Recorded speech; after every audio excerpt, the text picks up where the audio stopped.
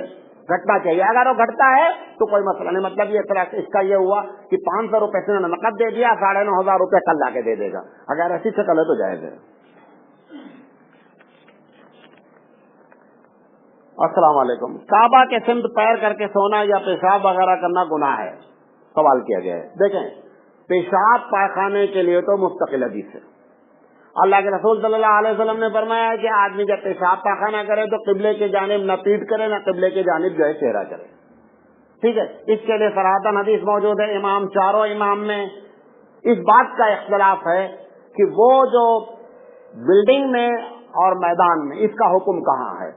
امام اعظم رحمۃ اللہ علیہ کا فتویٰ یہ ہے کہ چاہے بلڈنگ ہو اور چاہے میدان ہو، ہر جگہ اس بات کا خیال رکھے گا بندہ کہ قبلے کی جانب بیٹھ کر پیشاب پاخانہ نہیں کرے گا۔ امام شافعی علیہ الرحمہ کا کہنا یہ ہے کہ اگر میدان میں ہے تو اس بات کا خیال رکھے گا کہ قبلے کی طرف پیٹھ اور منہ نہیں ہو، لیکن اگر بلڈنگ میں ہے تو ان کے یہاں اس کی اجازت ہے۔ جو اس میں دوسرا سوال ہے، پیر کر کے سونا، پیر کر کے سونے پہ حدیث موجود نہیں ہے، لیکن ادب کے خلاف ہے کہ پیر قبلے کی طرف کیا جائے۔ ایک دوسری حدیث اور موجود ہے، قبلے کی طرف منہ کر کے قبلے کی طرف تھوکنا، اس پر حدیث موجود ہے، لہذا اس سے علماء نے ہمارا نکالا ہے کہ ادب کے خلاف ہے کہ قبلے کی طرف پیر کیا جائے۔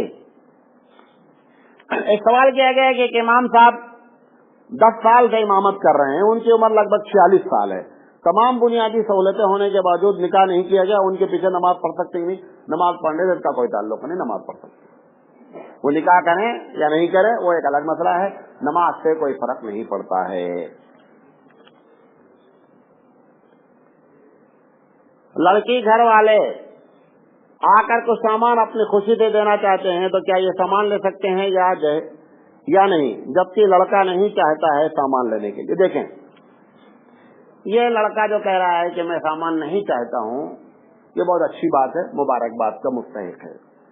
جب اس کو معلوم ہو گیا ہے کہ عوام میں جہیز ایک چیز ہے تو ان کو سمجھانے کی کوشش کریں کہ میں جو نہیں لے رہا ہوں میں اس رسم کو بھی توڑنا چاہتا ہوں، محض شریعت کی وجہ سے نہیں، شریعت کی وجہ سے تو میں نہیں لے رہا ہوں، لیکن میں یہ چاہتا ہوں کہ میں اس رسم کو بھی توڑوں۔ رسم کب ٹوٹے گی؟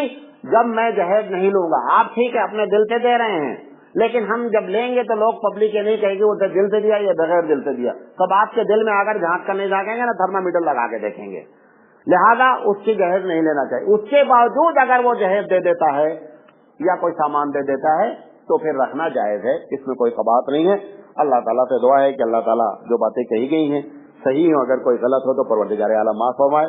وآخر دعوانا الحمدللہ رب العالمین، سبحان اللہ وبحمدہ، سبحانک اللہم وبحمدک، اشہد ان لا الہ الا انت، استغفرک واتوب الیک۔